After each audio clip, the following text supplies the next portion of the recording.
for another installment of the Charles Tyler Show. And this evening, well, the name of the podcast this evening is Johnny Johnson from the film Frustrated 1. He will be Charles's guest this evening. If you want to get in on the conversation, press 1 on your phone. That will let us know that you want to get in on a conversation with Charles and his guest. And Charles, how are you doing this evening? Hey, what's going on, B? How you feeling, brother? Everything's better than terrific. All right, okay. Don't you know that this episode will be 1 full year? As of this episode. We started 1 full year. We started this time last year. Man, let me do some quick stats here, and we've probably done at least 52 shows.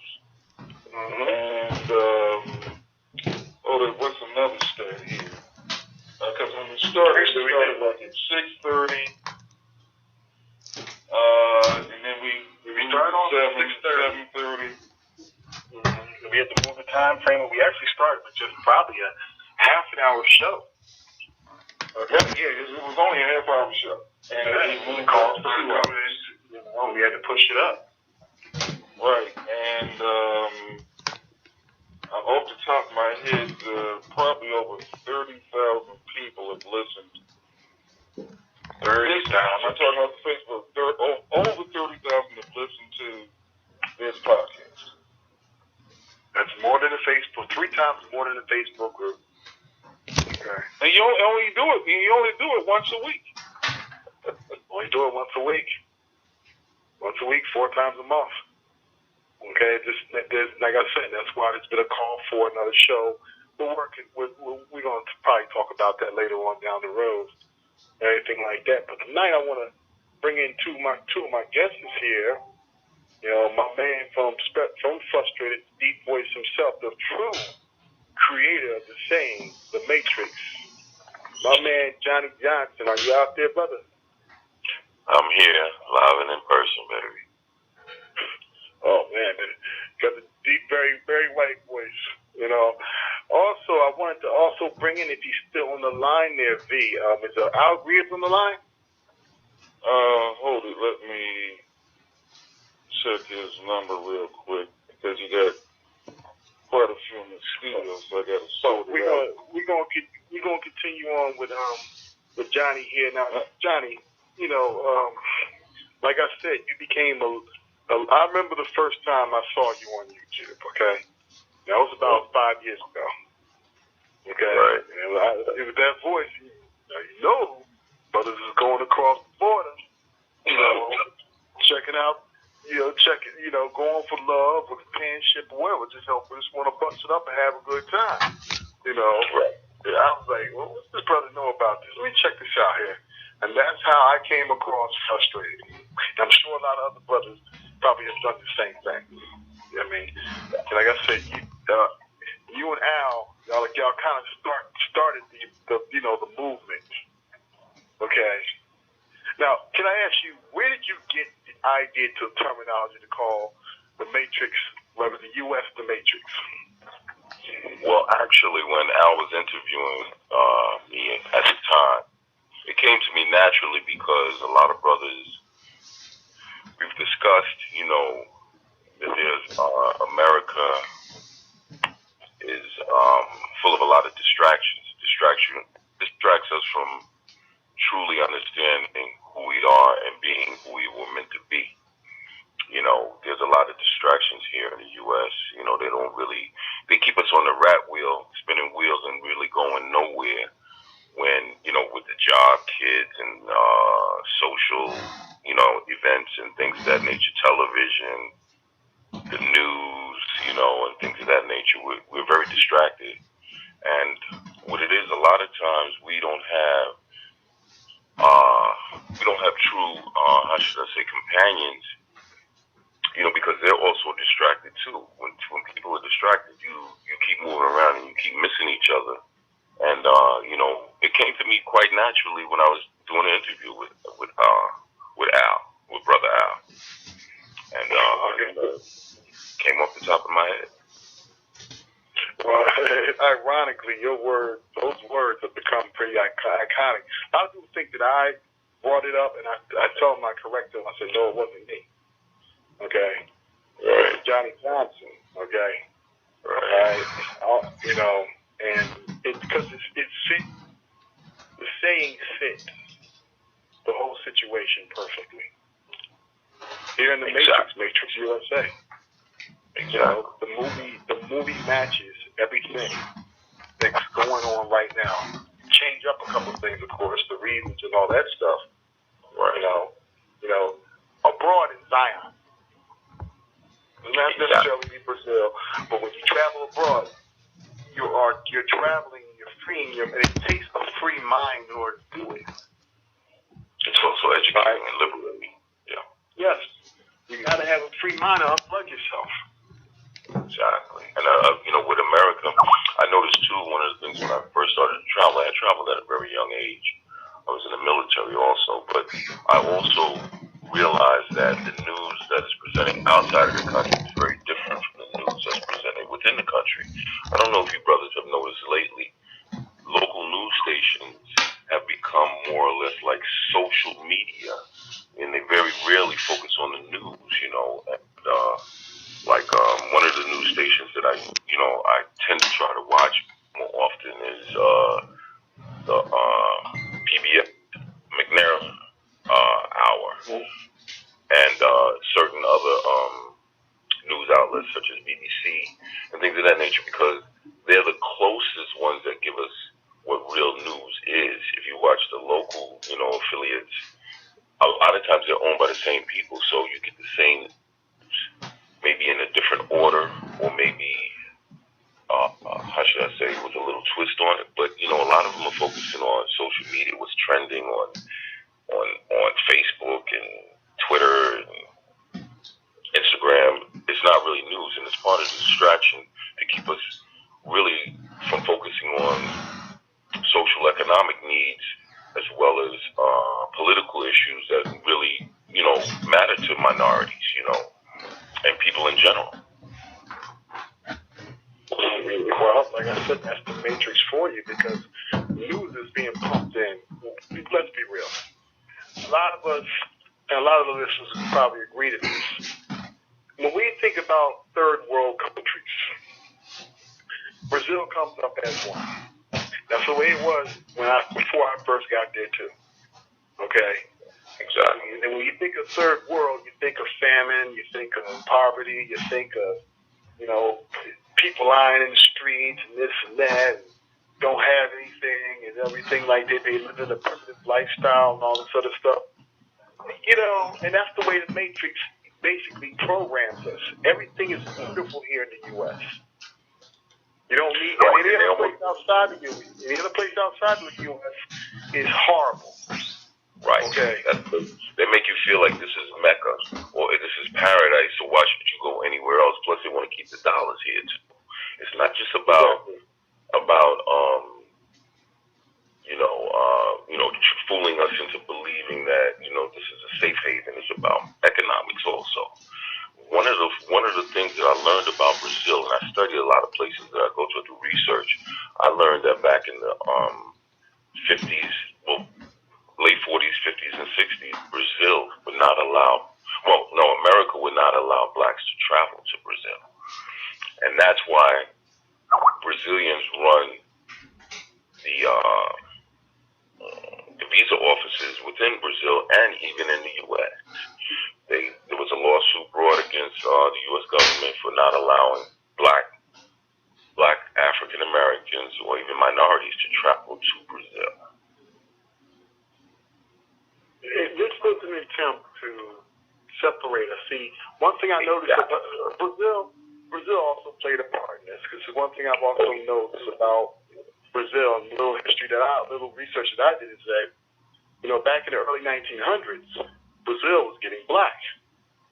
We talk about just after, maybe 30, 40 years after slavery and everything like that, because they were the last country to abolish slavery. And they had more slaves in the in the Western Hemisphere than any other country. Actually, Brazil has more slaves outside of Africa than any country. Exactly. Yeah. So, because of that, they're getting too black. And the country wanted to be known as a European country, European South American country. Okay. So what they try to do is they try to bring in whitening. Now, let me tell you something. White supremacy has always brainwashed the white man to make him think that his gene was the first and superior.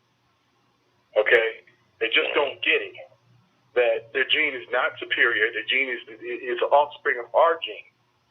Okay? So when they try to do whitening, they brought all these Europeans over. Okay? Gave them land. Gave them money. The only deal is you got to procreate with these blacks. Okay. The goal is we're going to procreate with them so badly that there will be no more blacks by the turn of the century. They want to Yes. And all it did, right, was make Brazil the black country outside of Africa. Okay, 51% black is Brazil. United States is only 13%. Okay, a very distant second. Okay, and then see now they went to the next thing. Next thing is okay. Well, for one, aren't too many Afro-Brazilians going up into North America. So what we're going to do is we're going to make Brazil media-wise. Now we're going into the media era. We're going to make it look like it's the whitest country in South America, rather. Excuse me. All right. So therefore, there is no black actors, no black actresses, no black models. Okay. No black nothing. All we're going to project through the media is white and white only. And to the blacks already down here asking questions, know you're ugly. They've been brainwashed already not to believe. A lot of black Brazilians don't even believe that they're black. Like I said, then that's when the social brainwashing came into effect. That I'm seeing, like, on the dating sites, I'm seeing women black and darker than me, right? Darker than me and you. Turn around and say, "Oh, well, I'm Caucasian." Since when? You understand the word Caucasian? Right. Yeah. I'm Caucasian. I'm mixed. I'm like anything but black.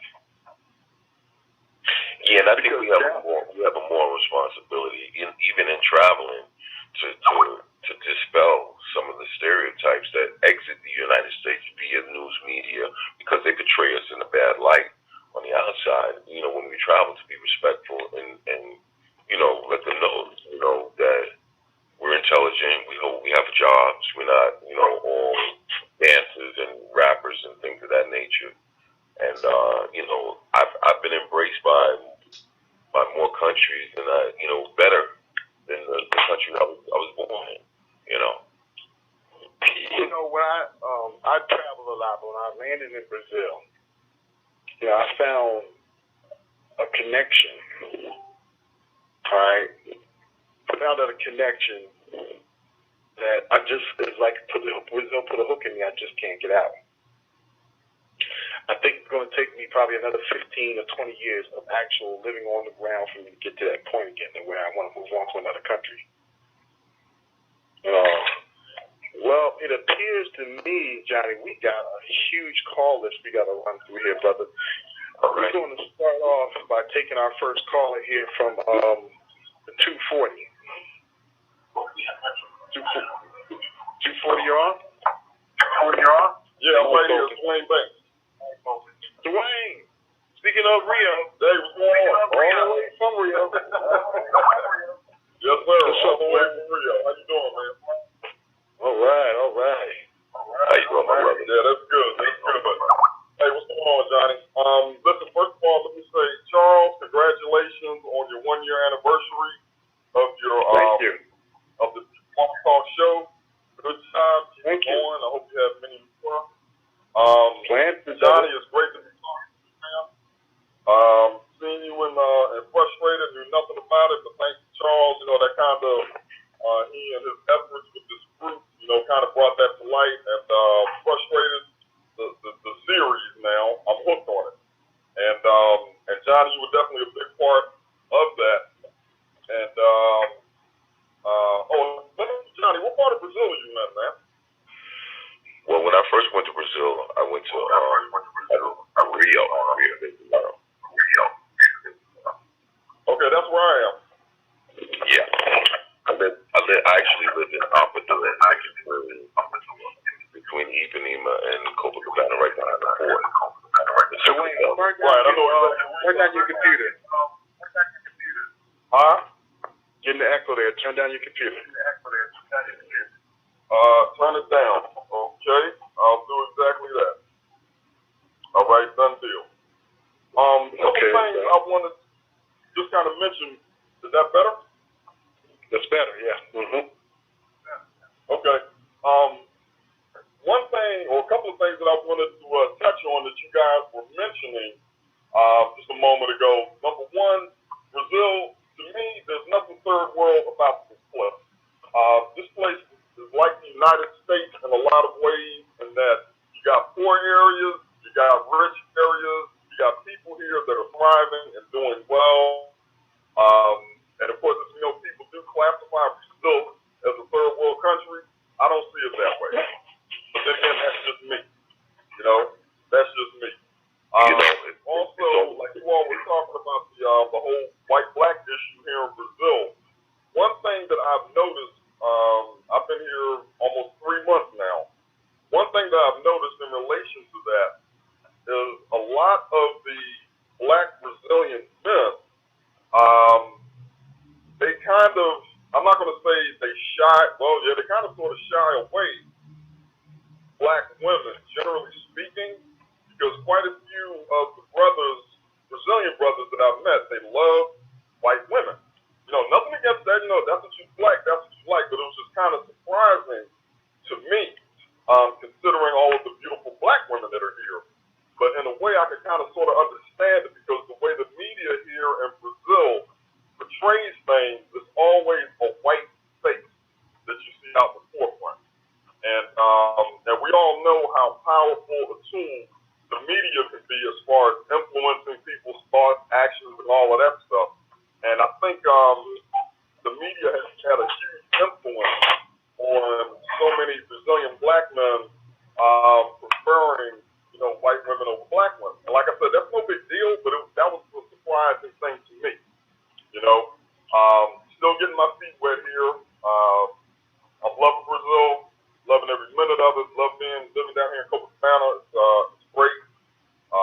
Life is good. But Johnny, let me ask you a question. What was your biggest challenge as far as transitioning to life in Brazil? My biggest challenge with transitioning to life in Brazil was actually the language barrier. And I'll give you a brief story. I used to run the beach every morning, and a lot of times I would stop and have breakfast or have coffee.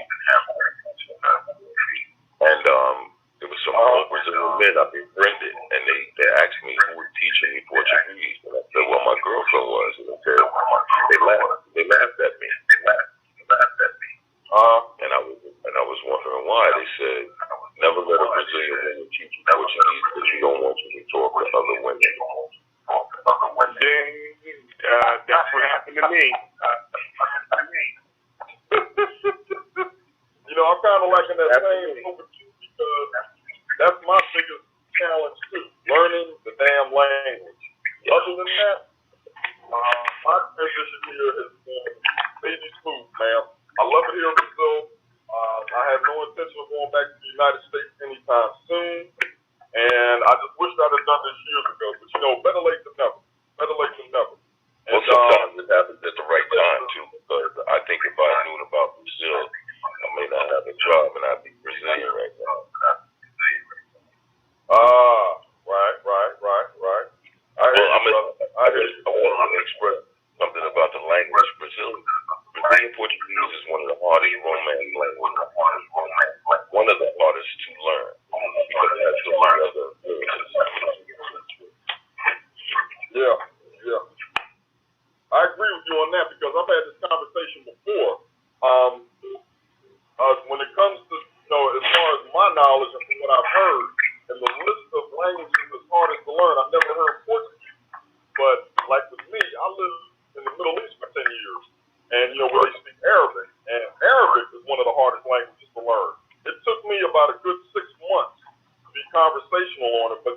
got it. Now, Portuguese is a hell of a lot harder than Arabic.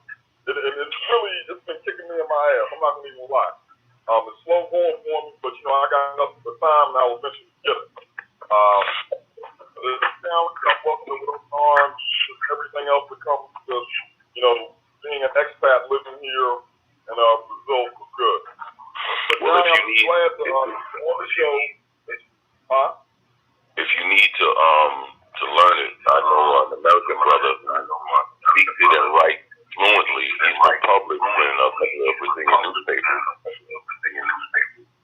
Very reasonable. He's teaching Portuguese.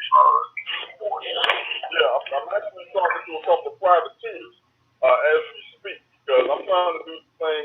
The online thing is working pretty good for me, but I'm just getting a little bit impatient, I guess, because it sucks when you have to pull out your Google Translate and you want to have a conversation with somebody, Yes, and one other thing I want to say to be careful of, a lot of people that teach Portuguese, they don't teach proper Portuguese.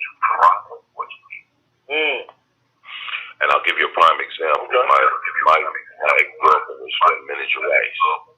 A lot of times, what they do is they drop the last and pick up the first two. And the prime example, he would say, "Te que agua," when it's properly spoken, "Te quiero y agua."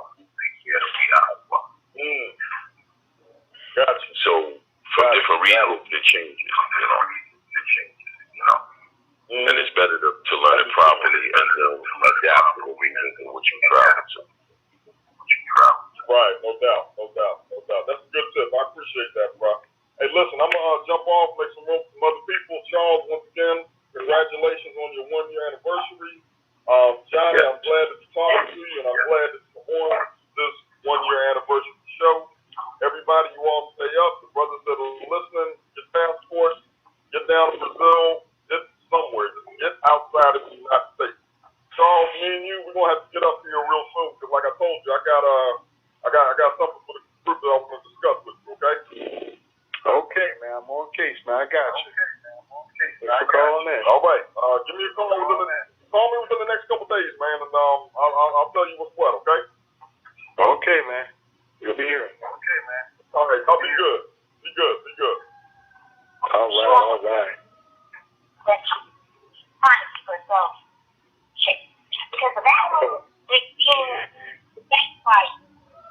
Okay. We got some background returns. Is somebody's mic open? We're always going to be we don't want to take any responsibility for what's going on in our community. Say that one more. None. Say that one more time, dear. The community is the way it is. This is because of black women and empowerment. And don't believe the hate black women are on case. We don't. It sounds good. Is that Selena Clayton? Is that Selena Clayton online? Hello? V, did we lose? V, is our line open? We are messed up. And we are out of control. But we feel like you ain't know how to do it. We should be able to do what we want to do. That's the thing. What we want to do. I think we get a return. And want to come rescue us. And protect us. Hello? And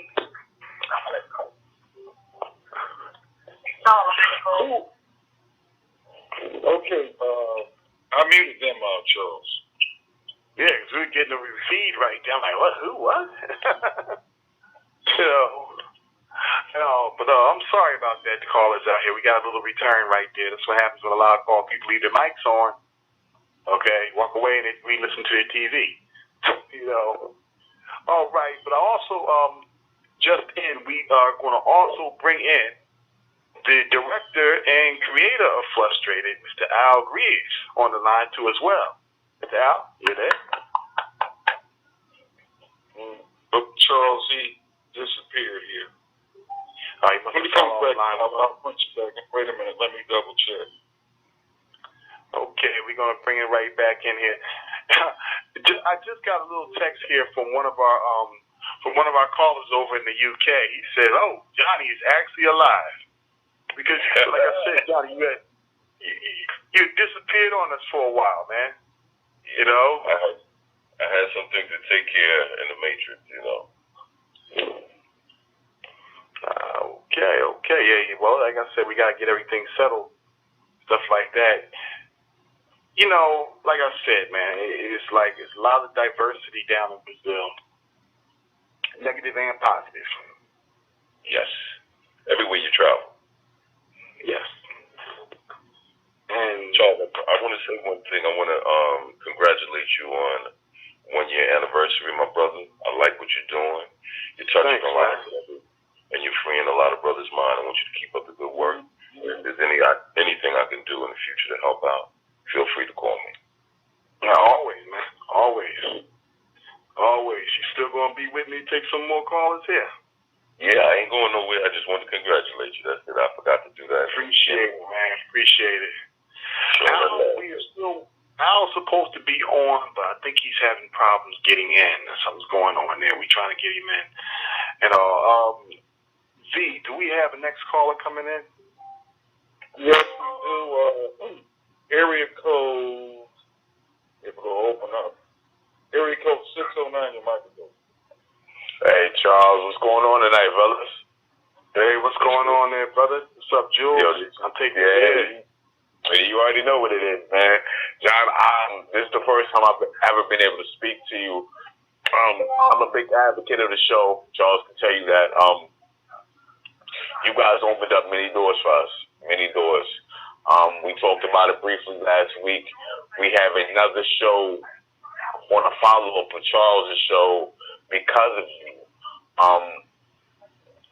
I really didn't realize the situation until I watched Frustrated. You know, as far as the brothers who reach out to me, because, you know, I have a pretty decent following, they didn't know, like, brothers is getting ramrodded hard on a regular. Like, if you live in New York, I hate to say it, but you're getting fucked. Like, fuck. Like, I'm from New Jersey, you know what I mean? So we're in a fighting brothers chance state, you know what I mean? If you do your research, you put your work together, like, we got a fighting chance. The brothers in the state of New Jersey call in and say, oh, you know, I'm getting this, I'm getting that, because they're not doing their research, they're not doing their homework, they're not putting their plans together. But the brothers in New York, bro, I watched the video, and I'm like, damn, you mean to tell me that I could be dating a chick who got a kid, and it's not mine, and I do a certain amount of time with her, and I'm being put on the hook for somebody else's responsibility? Oh, yes. Like, that's real. Unfortunately, next month I will not be with you brothers. Damn, I mean, I'm still trying to make it happen. I'm still trying to, you know, flip some dates around, but I own and operate a catering company, so it's kind of hard because, you know, the money's got to come first. But I want to thank you, brothers, for putting the time in. You know, me and Charles have talked about, you know, my thought is coming soon at the beginning of the year. This is not an easy thing to do. You know, as far as the research is concerned and the facts and being able to reach out with people and let them understand that, yo, it's time to go. And when I say it's time to go, it doesn't mean it's time to leave forever. But if you can't uproot and make some moves in your life, then you're living ass backwards. Because the world is bigger than the U.S. And it's time to reach outside of that and see what's really going on. That's why me and Brother Anonymous, you know, we're trying to put together something stateside. You know, we might use Florida as our base to give the brothers who can't get out to Brazil, just give them a taste of what's going on, you know. Because I feel like the brothers got to see it to believe it. You brothers are living it. You brothers are the foundation members of the group that we're a part of. And, you know, I go on the second page weekly and I post something and I always say, you know, help. If, you know, Charles, me and you have had conversations outside of this. If Charles needs help, brothers who out there listening, reach out. If it's a 2-minute drill as far as just signing up for the dating website, there's no reason why you can't do it. There's no reason. Real simple, only 2 minutes. Like I said, I haven't reached my number with Amelia Latin, and it's getting close. I got 10 days left to close this deal with Amelia Latin. Now I need more sign-ups than I need about at least. This is what's going on now. I need about at least 150 more sign-ups to get it. We're almost there. And I challenge the brothers in the second group that you make me an admin in. Brothers who are listening, please help. These are the founders. They're not asking for $1. They're just asking for 2 minutes of your time. We went over this last week. I post weekly, little challenges. But I want my brothers who are listening to really take a second and look at themselves. If you're stuck in the U.S., what is it that you really know outside of the U.S.? Because we got some brothers who call in, and I'm not going to call anybody by names, but Charles, you and me have discussed this. A certain brother who calls in and sounds real ratchet, like I can tell he's stuck in the matrix.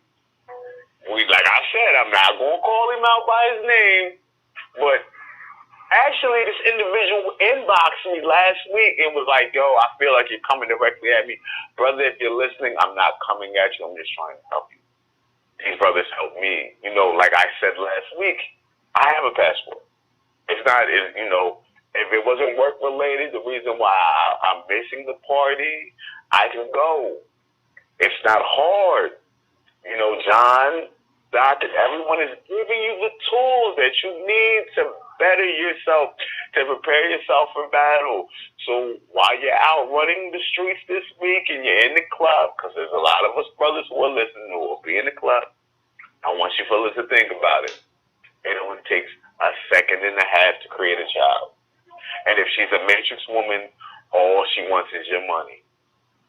She don't give a damn about you. She don't give a damn about your goals. She don't give a damn about your ambition. She's looking at you as a dollar sign. There's women in Brazil. And there's a lot of women who inboxed me. And Charles, I seen some shit this past week, bro. I seen you was under attack by Mrs. Smith because she came directly at your neck. But yeah, it that's more what I call. I got a new name for these agents. Okay, no longer Agent Smith.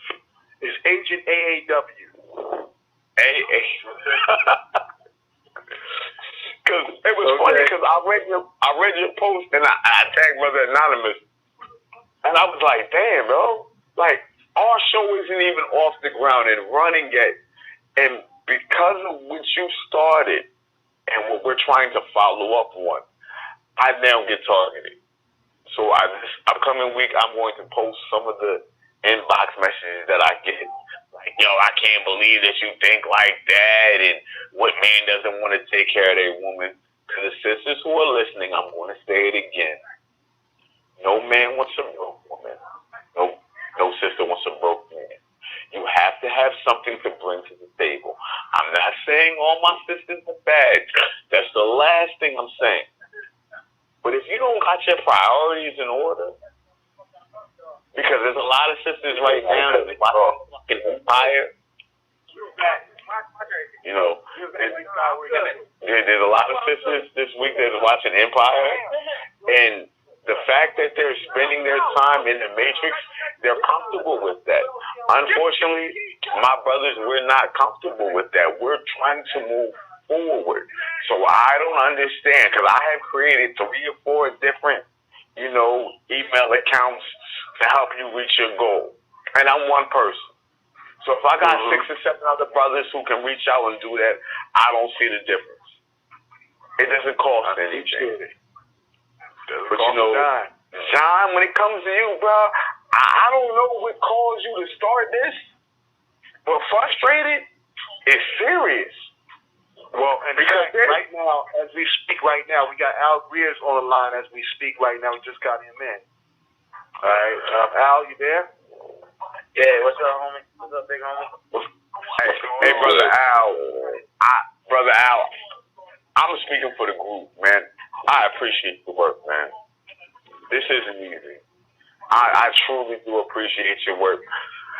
Because we touched on it momentarily last week that me and Brother Anonymous are putting the show together, and I understand the difficulty that comes along with this and still run a 9 to 5 and still be a part of everything you're a part of.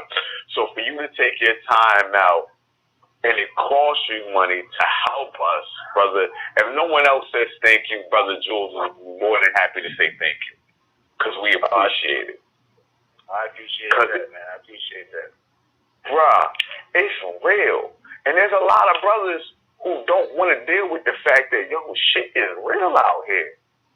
They like, my baby mom ain't too bad, but she want to drag you through the court system. Well, for then that, you you get need to check behind out child support. Well, listen, you need to check out Frustrated Chapter 2. Bruh, I done seen one. I done seen two. I done put other brothers on two. I tell brothers, and I said it last week, and I'll say it again this week, it's $6. It's the best $6 I've ever spent. Most important $6 you'll ever spend. In fact, it's like spending $6 to save you thousands of dollars later and a whole lot of other problems. Bruh, when I tell you that $6 was an advancement on reality, that's what it really was. That's what it came down to. It came down to understanding that this goes on every day in America.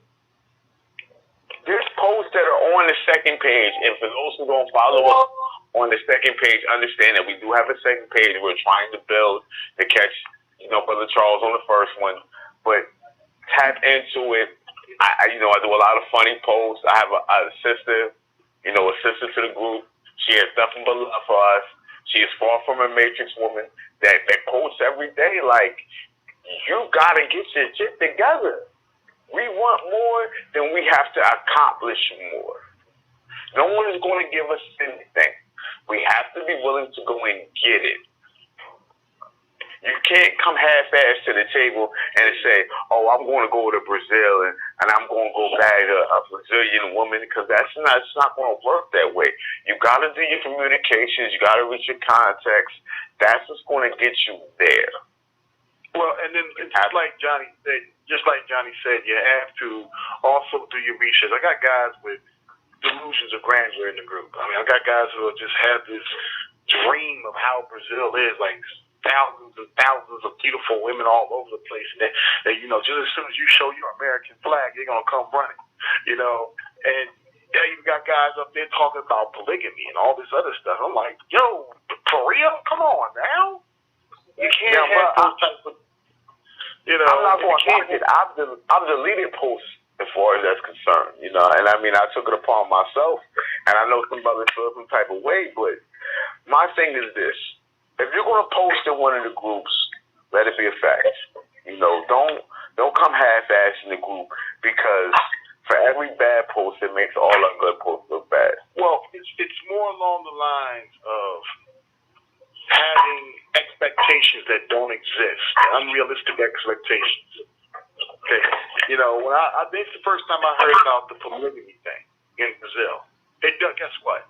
Brazilian women are probably one of the most possessive women that you ever going to find. They will, and I know Johnny can speak vouch for me on this, they will rumble each other over a man.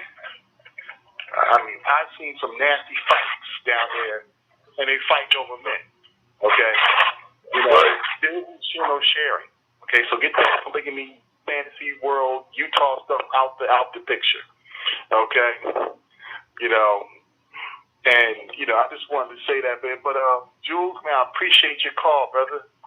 I wanted to interject something. You said you had thanked me for starting this. I can't take that credit. Brother Al's the one who put me on. He came to me, and I was referred to him by another brother that he knew to do the interview for Frustrated One. I want to thank him for allowing me to be a part of that.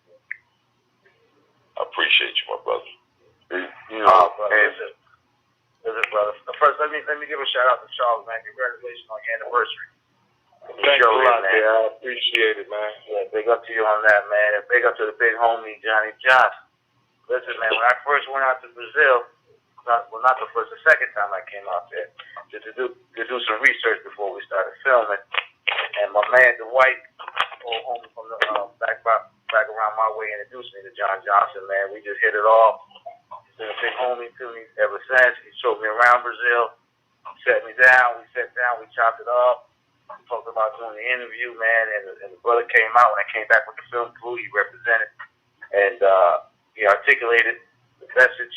You know, back from being in the Matrix and being out there, articulated the whole thing, man, and we had a blast shooting it. And if I didn't have him on the film, I don't think it would have been a huge success like it is without the big homie, man. So much love to you, John. Thanks a lot, man. I thank you for allowing me the opportunity to express feelings that a lot of brothers, you know, have been feeling for a long time, but didn't have a venue. And I want to thank you also, Charles, and all the other brothers who are doing things to awaken us from eyes wide shut. Yeah. Big up to you, Charles, man. Yeah, because you kept it moving, man. You kept going with it. And, you know, that's why we're here today, chopping it up together, man. You kept it moving, man. So much love to you for that, man. Thanks a lot. I've been hearing it from y'all two guys. Listen, man, I've been rolling with him a lot. I've been rolling with the big homie ever since, man. We chopped it up. We did the premiere together. Frustrated Chapter 2. Came out and represented on that, man. We've been homies ever since. Background, Al, let me cut you off. We got some background music in here. Someone has their mic open? Okay, someone had their mic open there for a minute. Yeah, Al, you were saying? No, I said, you know, Johnny Johnson, man. You know, we've been rolling ever since that Frustrated Chapter 1. He came out, represented at the premiere for Frustrated Chapter 2. The premiere we had out in New York, man. He came out, showed love on that, man. And, you know, he's been like a big brother to me ever since. We chopped it up a few times in the city, and you know, we're gonna chop it up at the beach party, man. Like I said, I would love to film that. I would love to have that documented, man. Have that film, you know. But you know, I need support to get that done.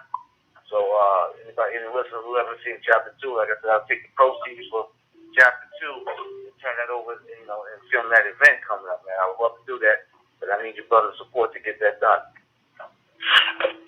Now, I want to follow up on that there to the listening audience out here. Here we got Al Greeze and Johnny Johnson, the originators of this whole movement, okay, on the line. Now they want to come and they want to bring me in it as well, okay? And I'm the new jack of the group, okay? In order for this to happen, the beach party is November the 18th. Starts November the 18th. In order for us to have another spin-off of Frustrated, we need to get Frustrated to more downloads and more download costs here. It's only $6, and this is not just $6 that you're donating or anything like that or giving.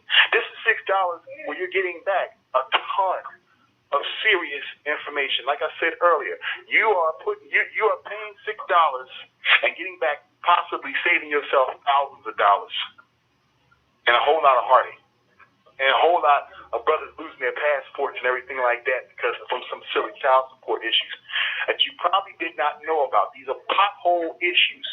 A lot of brothers don't know they'll fall to a pothole with the days with the United States child support system. Okay, like I said, I've rented this movie twice. Okay, all right.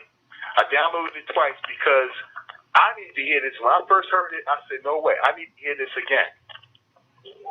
Okay, you know, and you know, it's something that a lot of people need to download.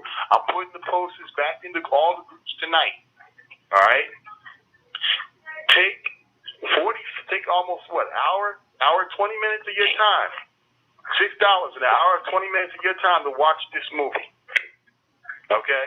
It is well worth to watch. And not only that, the proceeds from this movie go straight to spin off the Frustrated. So we can do this again, this time in November, this time in Brazil, with all the original, practically the whole original cast, including the newbies, which is me. All right? Like I said, we have a group of 14 3,000 members. $6 should be real easy. Okay? And then on top of that, once you watched it, and the people who are not even a part of the group, pass it on to them. Okay? Pass that link on to them. Hey Charles, Okay. I want to say something that I believe I had spoken to you about this earlier. I want to be the first to donate $200 worth of views to Frustrated Part 2 because I believe it's that vital information for brothers to get out there, and I would like somebody else to match that, to pass on this information. You can't buy this information. I'll tell you what, I will collect, if anybody can PM me who hasn't seen Frustrated, I will collect all their emails so these links can be sent out to them so Giant can cover that $200 worth of views.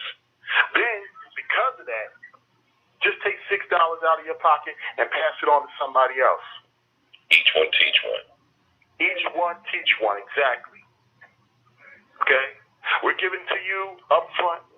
Check it out and pass it on to a brother, uncle, father, whoever. Males need to see this. Okay? I'm This is sorry. a must-see movie. That's right. Okay? That movie is just as important as the original Frustrated one that showed us about Brazil. This one is showing us how we won't lose our passports. Okay? Because you can lose your passport over child support. You can lose your passport. A criminal has more access to a passport who doesn't have child support issues than you do who does. Okay, so I want to put that out there, and I want a lot of brothers to listen. Al has put this movie together for us. Man, like I said, Al, man, just like one, this one was even more hard-hitting. Okay? This one will not only show you how to keep your passport, but show you how to keep your freedom. Keep your freedom. Your word. Your freedom. Yes. Economic Yes. freedom. You know, how not to get caught up in, 21 years of debt where you can't move, you can't leave, you can't live, you can't breathe. Exactly. Can't breathe. Yeah, Exactly. This is vital. It's a ton of information there. You need to watch this. It'll be the best $6 you ever spent. I guarantee you. We have less than a month. I guarantee it. We have less than a month before the before the beach party in Brazil. Okay. And let's keep the movement moving. Let's keep the movement moving. We control the narrative. We control the story. We control how we want it to go. It's our movement. We need support from within to keep this thing going. It's only $6, y'all. That's all it is. I'm going to start posting the links in the Facebook group in about 1 minute. All right. I want to move on to our next caller here, coming from the 214. 214, your mic's open. Hello. Hola. Hello. Hey. Hello. Yes. Hola. Tudo bem, cara? Tudo bem. Oi, John. Oi, tudo bem? Fala comigo. Oi, tudo bem? Do you know who I am, right? No. Really? Sebastiana. Yes. Yay, Sebastiana. How are you? I'm Tudo doing bem. fine with you. I'm doing I fine. miss you, my friend. Long time I don't see you. I don't speak to you. It's good to know that you're on the right there. Thank you very much. I've been taking care of my parents who've been getting up there in age, handling my business. Yeah, I know it. But it's good to know that you come to the group and then try to get information for the guys who never been in Brazil, so they know how it's out realistically over there. Yes, this is, for those who don't know, this is a very good friend of mine I met in Brazil. Sweetheart of a person. She's helped me out a great deal, and we've been friends ever since for possibly around 10 years. Real good friend of mine. There you go. There you go. I miss you, sweetie. Yeah. I miss you too. Y'all talk, I be listening. I'm just I'll happy pull you to up be the show, listening. okay? Hear that? Hello? What you say? You I about said to I'll call say you. there? I'll call you after the show, okay, sweetheart? Oh, okay, cool. Okay. I'll be here All listening right, to what y'all talk. Okay. All right, we had a reunion right there on the call there. Tessalina Clayton all the way from Dallas, you know, and via Rio de Janeiro. All right. Once again, you know, hola. Okay, and shout out to her. Okay. Okay. Now, oh, you still there? There you go, baby. Yeah. Okay. I'm here. Okay. Is there anything you want to give out to the audience here tonight? No, I just want to say, hopefully everybody can make it to Brazil for the first year, the commemoration, the celebration with you for the party, the beach. I'm gonna be there. It will be the second annual beach party. Second. And, Okay, second. now, I missed the first one. Yeah, you missed the first one last year. Okay. Yeah. But this one right here is gonna be probably the best one. All right. And not taking nothing away from last year, but I always try to outdo myself every year. That's my goal. Okay. But now we got Al Greeze coming down. We got Johnny Johnson coming down, and a host of others coming down. You know, last I checked on That's the gonna be event. great. Yeah, last I checked on the event group, it was 73 people that said they're coming down. I hope we can probably pull that number. Okay. You know, of course, if we reach our number as far as downloads with Frustrated 2, we're going to be filming everything. Okay, we're going to have a spinoff. You know, we're going to have definitely a spinoff. So, like, I like to see you and your crew come on through. Okay? Yeah. You know. Okay. All right. I'm gonna be there. I'm gonna see if the friends are gonna show up too. Okay, that is always good to hear. That's good to hear. I would also like to put out here, as I'm going on here, all right, before we go to our next caller, there is a rumor that I'm hearing through the rumor mill that there's going to be a rendition copy of our beach party. Same date, same time, right? I mean, like I said, if Charles Tyler ain't and has a nerve, this so-called group has a nerve, one, they copied my name. They're not real. They copied my name of my group. They're not real. Now they're copying my beach party event. May I say, not mine, but our beach party event, me and Mr. John and a host of others, okay, Jimmy, all of them, okay. These guys, you know, they're trying to copy our event. They have the nerve to say, they call it the real beach party. Wow. Okay. All right. Let me tell you something. There's only one OG out here. Okay? There's only one group of OGs out here. Okay? Let me give y'all a rundown. John Thompson, Al Greeze, Johnny Johnson, okay? Charles Tyler, the New Jack, okay? Jimmy, okay? All right? If you didn't hear from us and we're not a part of this, you ain't hear from us, these are copycats, okay? And you know what? They're no different than made in China, okay? Fake. All right? So y'all want to know, anybody that wants You can't duplicate real. Can't duplicate real. You can't duplicate real. That's right. That's right. Yeah, so you ain't got to go and all that. You ain't got to go into all that. You know where Frustrated came from. It came from me, Al Greeze. Producer the record. You see the copy, the name is on it. Starring who? You see Johnny Johnson on it. You see his face on it. You don't see him. You don't see me. You don't see Big Child Taylor. It ain't official. So we ain't got to go into all that. It's not official. When you get them bootleg Nikes and all that, you don't see the tag ain't right, the swoop ain't right. You leave that to the side. So we ain't got to discuss all that. We know what the real stuff was. I just want to let a lot of brothers know who might get things a little mixed up. There's been some brothers who've been skimmed into another group and didn't even know it, thinking it's my group.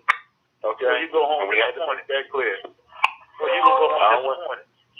You go home disappointed. You know? Exactly. When you deal with the fake, you get it, you're disappointed. It ain't the real. Those who stay with the real, you know, when you come home, you're excited about it. The memories there. Frustrated too, we filming that. So the beach party. That's documented. You can come get that. That's the real stuff. Yeah. You're not gonna find that chick hawking around, following after a couple of clowns out here who are just basically running fueled by jealousy, trying to make something happen that they don't have the true passion for. Okay? We all brothers here who are trying to make it happen. Okay, I had to put that out there, I had to throw that out there. We're going into our second hour right now. V, how are we looking on the hotlines there? You got a bunch of people in the studio. So if you want to get in on the conversation with Charles, Al, Johnny, and the rest of them, just press 1 on the phone, and let's see. It might be one person if we haven't taken it. You get more calls than usual. Yeah, I think they've been on before. 240, your mic is open. I think they were on before.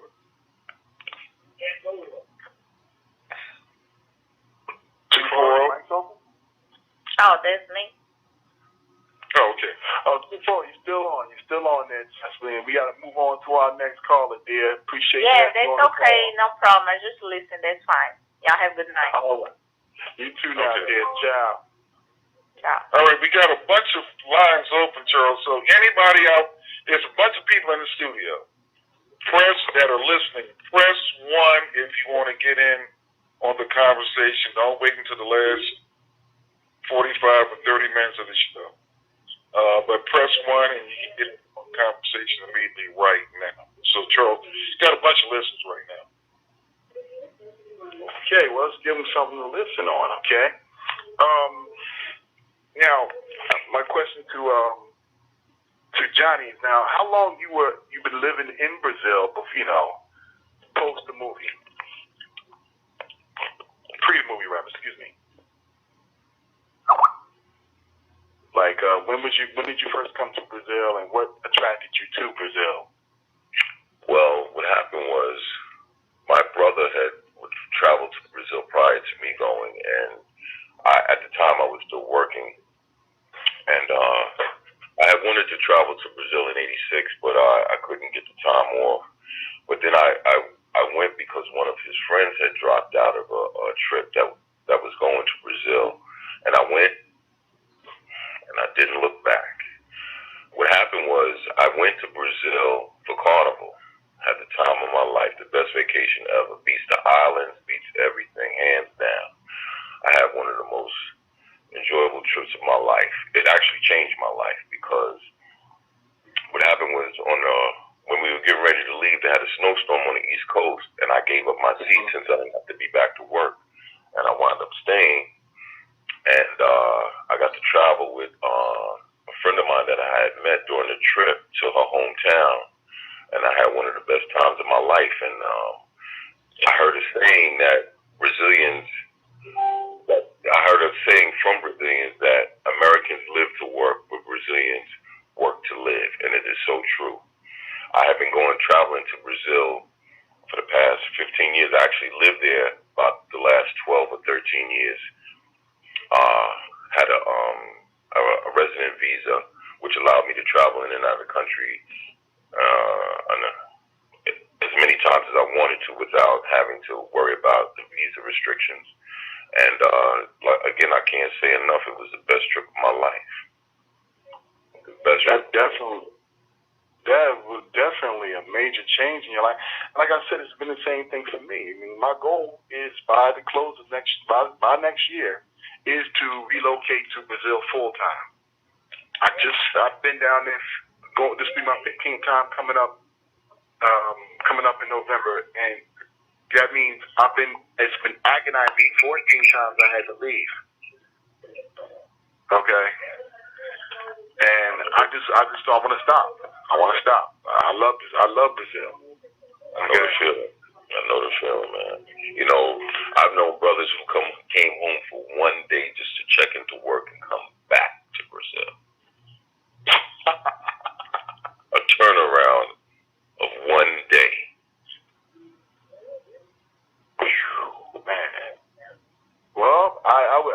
like I said, I'm sure you saw this. Now, tell me something. Be the fact that you're a vet, okay? Now, what is the reactions from men? And I know a lot of callers out here are listening. All right, and there's a lot of them coming down to Brazil for the first time. Can I ask you, what do you think they are to expect for first timers? Well, first of all, we should expect that, a lot of things, once you leave the matrix, are going to be different. If you pay attention to the news, if you pay attention to the warmness of the culture, a lot of things are going to be different than from where you came from. Now, a lot of people have to remember that when you're in somebody else's house, you have to respect their house. Amen. When you're in somebody else's house, you have to respect their house, because if you don't, you will get put out, and that's real.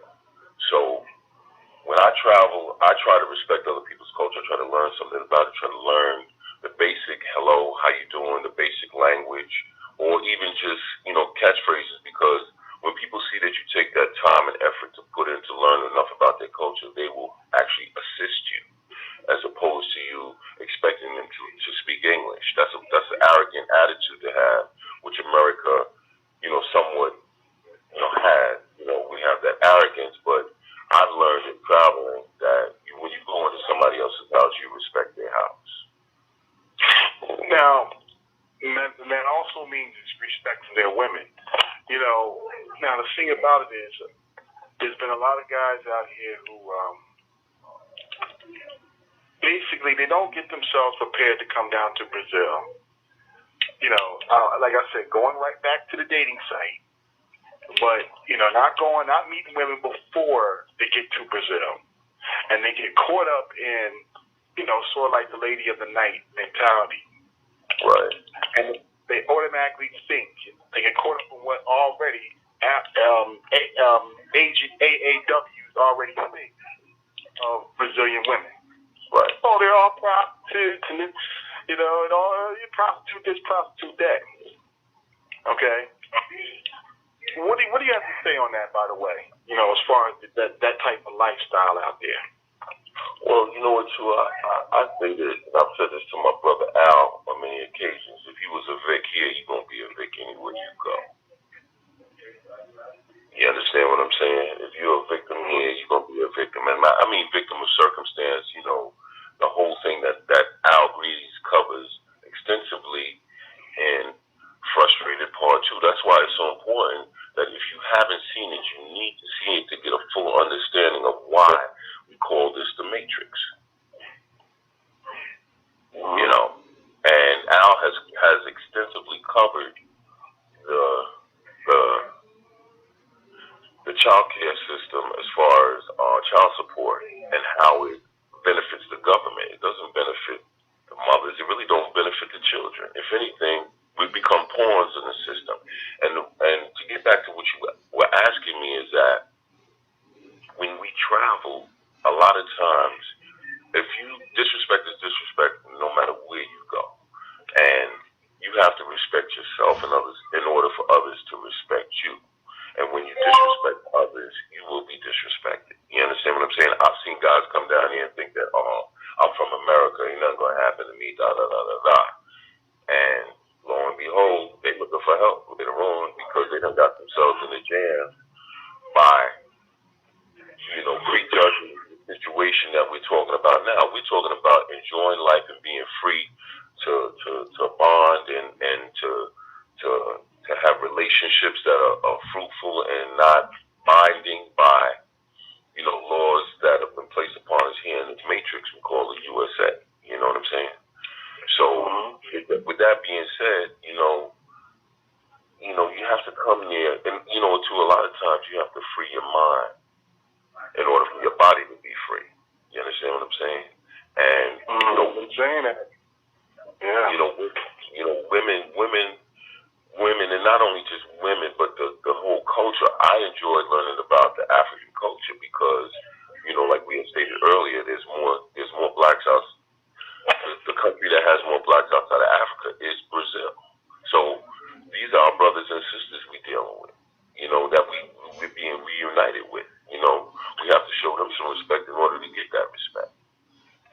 Matrix is already trying to fight us on that. I mean, I remember I've been on a couple of so-called black conscious groups, right, who I've been attacked about, you know, when I start talking anything about Brazil, I get attacked. You know, I was one guy told me, well, what you doing down there in that white country? I'm like, hold up, dude. It ain't white, it's the blackest country in the Americas. You know, and it's the blackest country outside of Africa. And then I even show them proof. I say, you know what? They are more connected to African culture than America ever has been. Exactly. We've lost our culture. We did. You know? That we did. You know what, Charles? I want to read you something. I want to read you something. You don't understand why some people think this way. And I found this on Facebook and I reposted it on my timeline. It says, I've learned to accept that some of my skin folk enjoy their slumber and will fight me to the death for attempting to awaken them. You need to post that in the group. I'm going to say it again. I've learned to accept that some of my skin folk enjoy their slumber and will fight me to the death for attempting to awaken them. Man, it's sad. It's sad. That was even touched. It's funny. That was even touched in the movie The Matrix. Oh, yeah. Okay. All right. There's some people that are so connected and so reliant on the Matrix, in this case on the U.S., okay, that if you even bring another option, the black man's option in this case, all right, they are willing to fight me, call me a sellout, all right, saying that I'm trying to get brothers to go with white girls, even though in my pictures you only see me with black Afro-Brazilian women. Okay. They say, okay, well, that's rare. No, they're not rare. You've never been to the country before. Do you even got a passport? Exactly. You know? Well, you know what, a lot of them, you know, a lot of those people, too, have been conditioned not only by the media and things of that nature, but by the women that they dated. Sometimes they become so used to, like I said in that quote I had reposted on my timeline, they become accustomed to the Matrix, to where that they will defend it tooth and nail. Oh yeah. Eyes open, wide shut is what it's called. You know, it's sad, all right, because they close themselves off from so much. You know, like I said, the best thing I ever did, right, was defeat my fear of flying. Because it's opened me up to a whole new world. Exactly. Okay? Traveling, you open yourself up to a whole new world. Okay? You know, it's, to me, the whole, like I said, the best part about me going to Brazil, believe it or not, is getting on the plane. Okay? It's getting on the plane. Yes, and then I would say about at least 2 hours on approach during our descent. We're descending over northern Brazil, Fortaleza. We just flew over Guyana. All right, and like I said, 5 o'clock in the morning when that sun comes up. Okay, you look out that plane, out that window, and you seeing a green pasture, stuff you ain't seen before. You might be seeing in the U.S. Okay. And then when we come in on our final approach, man, you get to see the whole city of Brazil as you're coming in. Okay. Now I'm pointing that out and I'm putting that out to the brothers who are about to go for the first time in Brazil. Be on the lookout for that when the plane's coming in for landing. You know, it's a beautiful sight. You know, I wanted to say something about that, Charles. I'm gonna tell you, you know, when you see that coastline, sometimes you can't get there soon enough, and it's worth the trip. You know, anybody who says it's a long flight, it's worth every bit of the trip. You know. Oh yeah. It's worth every bit of the trip. You know. Well, and compared to some places, I don't consider that a long flight. It's a 9 to 10 hour flight. Yes, sometimes it's pretty hard to stay in the seat for that long. You know, but I know guys who are trying to fly all the way out to Thailand or all the way out to the Philippines. That's 24-hour flight. Right. You know. So if you ain't flying first class, you got hell of damnation. You know, but it's worth. Yeah, I wanted to say something to Al. Al, you remember when I was a little hesitant about doing this interview, and then I had to think about it about a day? Yeah. Yeah, I'm really glad I did that, because you know what, I'm gonna tell all of you is that what I had to think about was my family, and then I thought about being true to myself, and I said to Al, I said I'm gonna be true to me.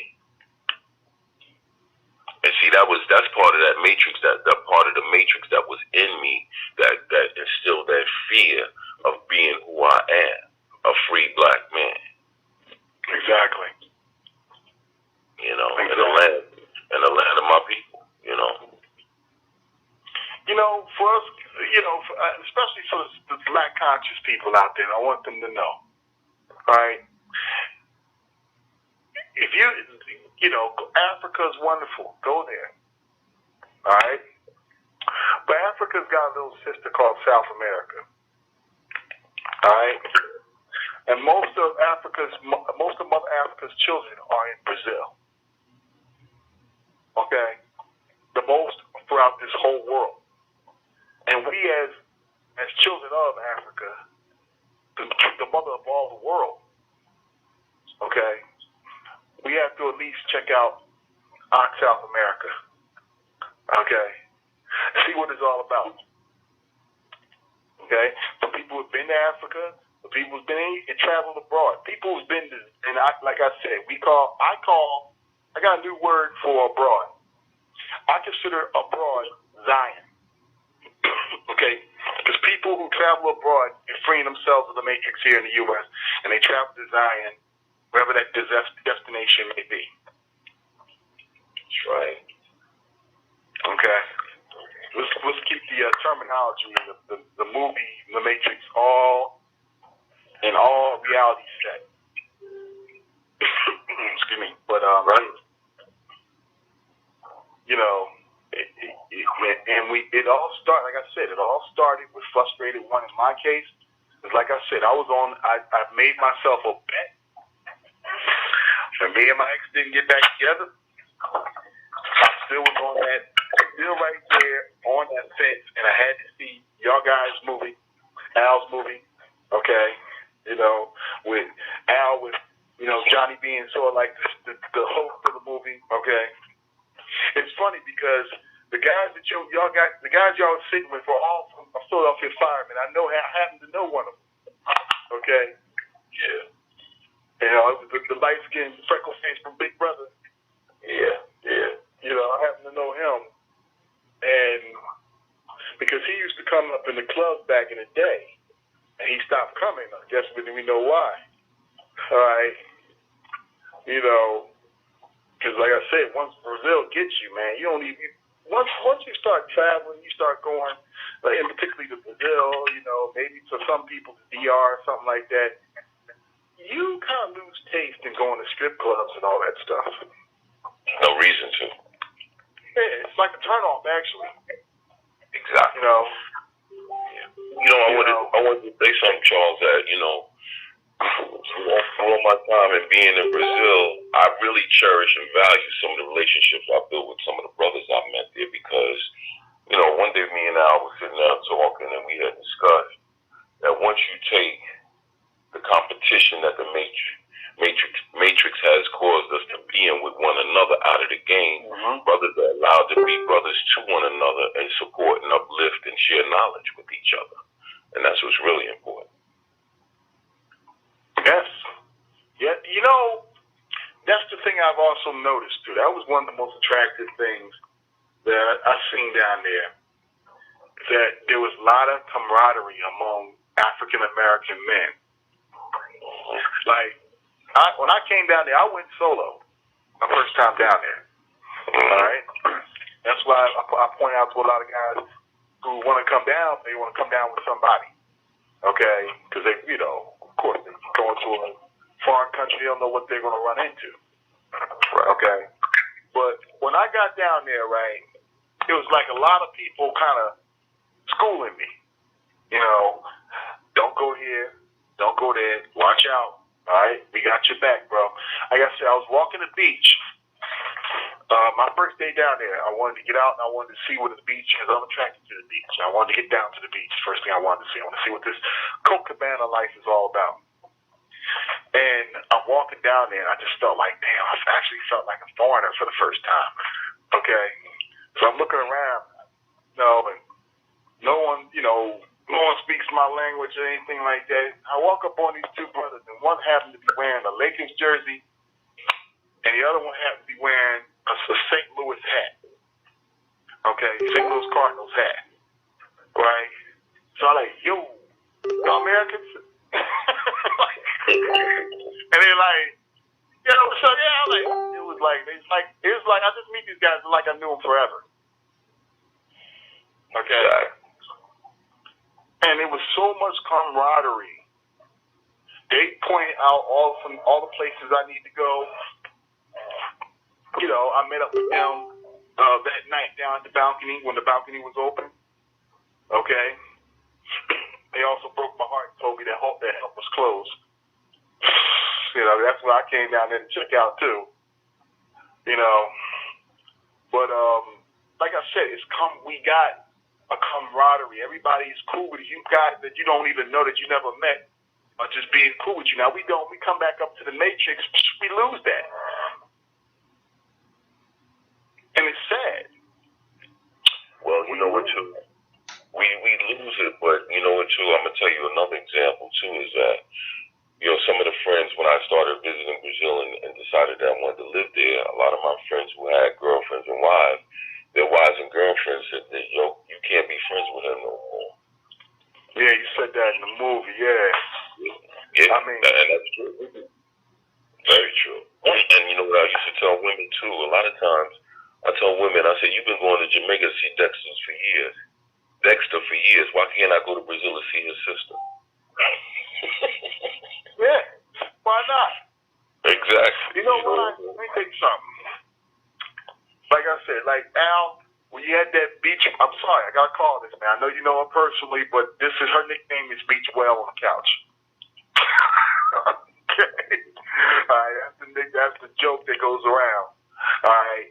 When she sat up there and condescendingly just talking about brothers going down to Brazil and all just saying, oh, man, we going with prostitutes and we equate that to love and all this other stuff. And I'm like, this is the reason why men are leaving. Y'all think y'all know it all. Y'all think y'all been to this place without even getting on a plane. Exactly. Okay. I think part of it is that they're, since women outnumber men here in America and pretty much anywhere, it makes, the pickings for them less. And see, they don't want us to be educated to what the opportunities await past the borders of the U.S. or past the matrix. So I think that comes into play too, But, there are people who travel for those purposes, but, there's other things to enjoy in this country. You understand what I'm saying? There are other things to enjoy. And like I said, Toni Morrison, big time writer. She got duped by, going to see Dexter. Yeah. Yeah. In fact, what's her name? The girl who even wrote Stella Got Her Groove Back. That's what I'm talking about. Yeah. Yeah. She got really played. Yeah. That's okay. Right. She got played because the brother was on the dark side. Yeah. You can add a little sugar to that too. All right. Okay. She had that coming. Yeah. Well, like I was saying too earlier, a lot of brothers, that I've known, I've built and forged, real good relationships. I met doctors, lawyers. I've even met, I can't call his name, a brother that be on PBS. I can't call his name. I met him down here. I met a lot of people from all walks of life, and we've actually become very good friends, And a lot of us, you know, some of the relationships I've had with, even like with Brother Al. Brother Al can attest to that. Me and him, we big homies and stuff, you know. And they're better relationships than I have right now to this day with a lot of people that are still in the matrix.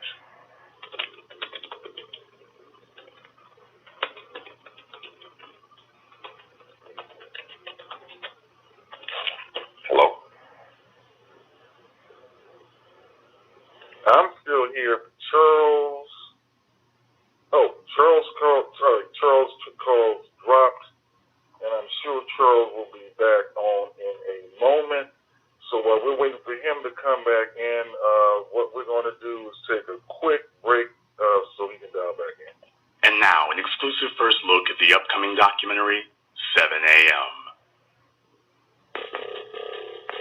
Because true economic science is a branch of military science. War and money go hand in hand. Most wars are fights so people can make more money, and war is money. That means what? That the European American is not about to prepare black children to compete with his children for control of the economic sector. It's not going to happen. So if black people want this science, we got to teach it, we got to study it, and we're going to have to make some mistakes in perfecting it because we're still babies in the water of global economic commerce. As African people, we are financially illiterate. So we should not be surprised that we're so economically backward because we were never taught how to be economically forward. Our education in America has not provided or prepared us to be able to compete with Europeans economically. The historically black college was designed to do what? Teach you how to work for white people. Public schools, charter schools, parochial schools, independent schools. What is the purpose of education in America for black children right now? To teach them how to make a living working for white people. But I don't want the kids coming to my school to be going to class thinking that I'm learning this so I can go and get paid by a white person. They're going to be empowered to start their own business. When they leave that school, they're going to go into business. And why do we need our people to be self-sufficient? Because when you're not self-sufficient, you can't speak your mind. One of the biggest reasons why black people have been so cowardly in the post-civil rights movement, not standing up for ourselves, standing up for our children, standing up against police brutality, we're scared to lose our jobs. We have to work. We got kids. I can't talk about the racism on my job. I might lose it. So the reason why we're not speaking our mind is because we don't have economic freedom. As Mr. Garvey said, Marcus Garvey said, that a solid racial program must be built on a solid economic foundation. Show me your economic condition, and I'll show you your political condition. The political economy of the black community rests on the premise that because they do not make their own money, they are enslaved to Europeans. And as a result of that, they will never be able to do what needs to be done to carve out a future for their children, because the hand that pays is also the hand that rules them.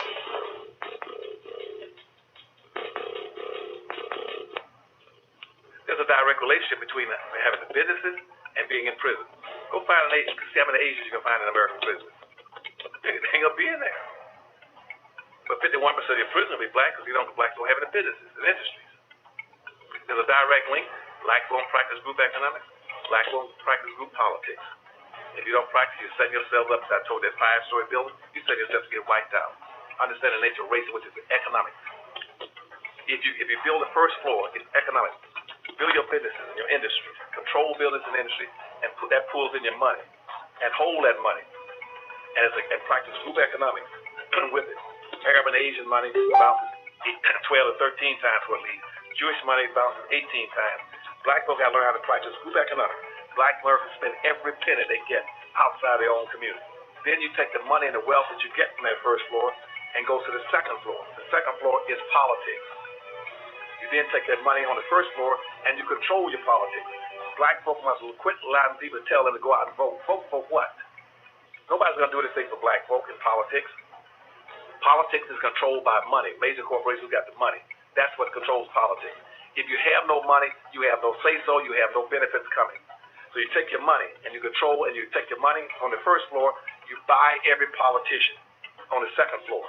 And any politician you can't buy, you rent or lease them to get what you need.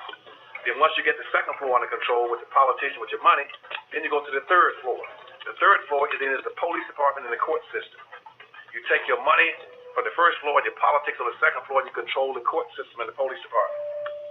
Then the fourth floor then is media. You then take the money that you generate off the first floor from business and industries, and you go after radio stations, TV stations, newspapers, and cable systems, so that you can now inform and communicate with your own people.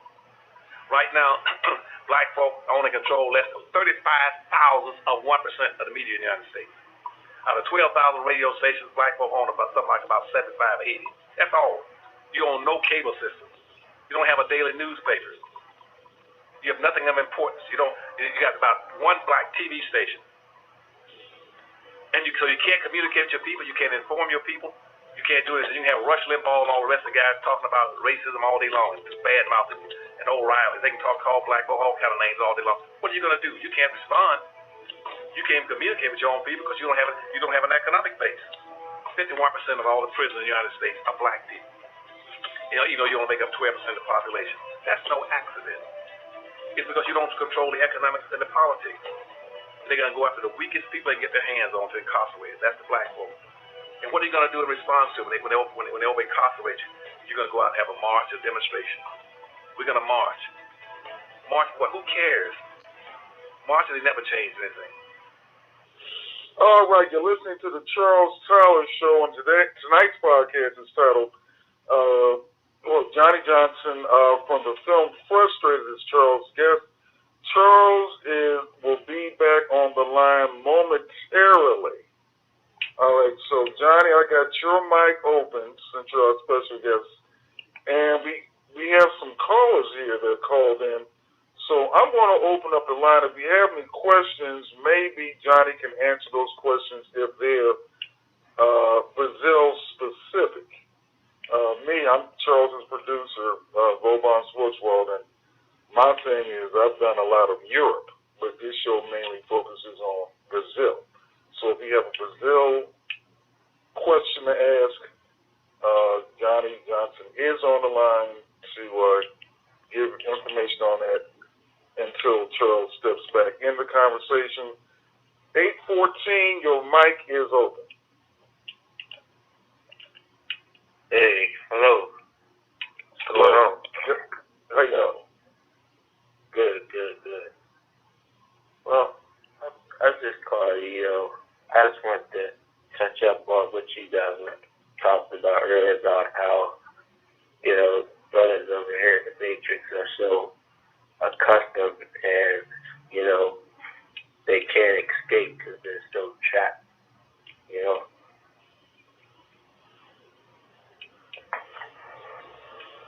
And basically, I got a few questions, honestly.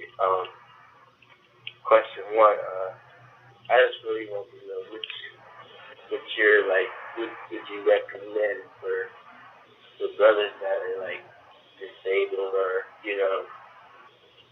something along the lines of SSI or something, because I've personally never seen it done before.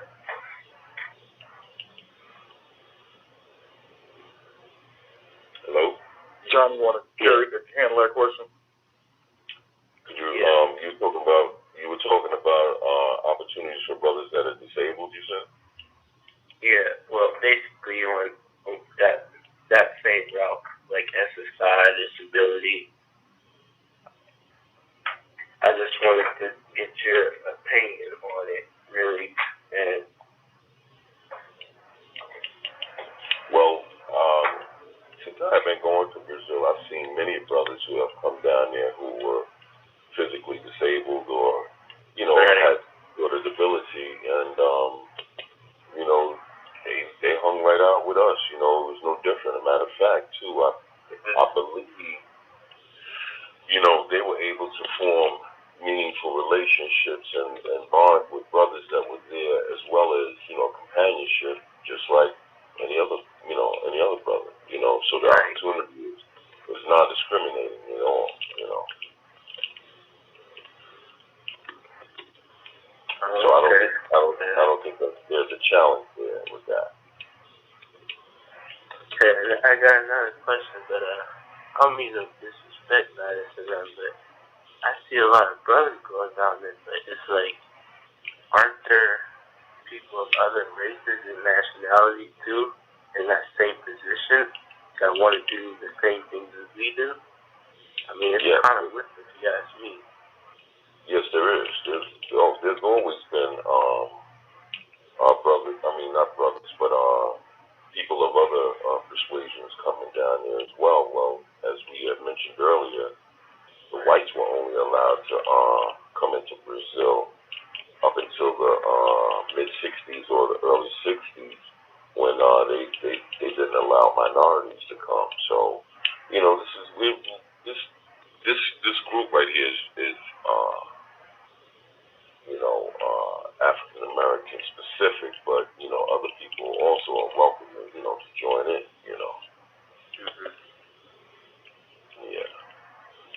Matter of fact, I've met a few white guys that I've become really good friends with that live in the New York area that travel to Cuba, Costa Rica, Brazil, as well as other places, you know, in the South America. Because basically, I was asking that question because my brother, he just turned 18, he's a little bit younger than me.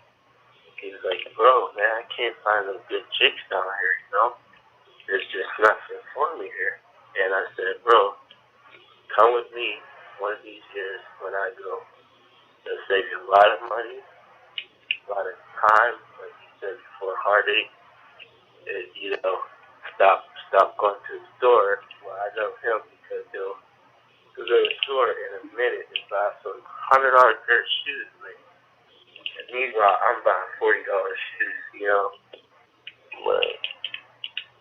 Spending your money on worthwhile things, you know. Yeah. And that's another thing too. A lot of times, you know, brothers aren't able to go as often as some brothers are. But you know, if you save up for the trip, you know, and plan the trip properly, it can be a very inexpensive endeavor, you know. Oh yeah. That totally.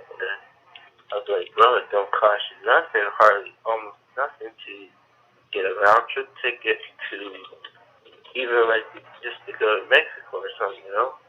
Yeah. Yeah, it's inexpensive to get your passport and things of that nature. I knew guys that would, you know, come home and work diligently 6 months and then plan like maybe a 2-month trip to Brazil, you know, however much time they could. You know, if you plan wisely, you know, it can be a twice a year trip, you know, until you can afford to do other things, you know. But it's definitely worthwhile. It's definitely worthwhile. You should get them to see that. You should get them to see that film by my brother Al, Frustrated Part 2. I don't know if you've seen it yet, have you? Yeah, I've seen both of them, and also it's like the movie / documentary, and it's called Diary of a Tired Black Man. I don't know if you heard about it or seen it. Yeah, I heard of that one. It's pretty dope. Yeah, it's a Diary of a Tired Black Man. I heard that, but that's a very good one too. Yeah. Yeah. You know, I'm so sorry for the disconnection there. I got a little technical difficulty. They knocked me off the line there.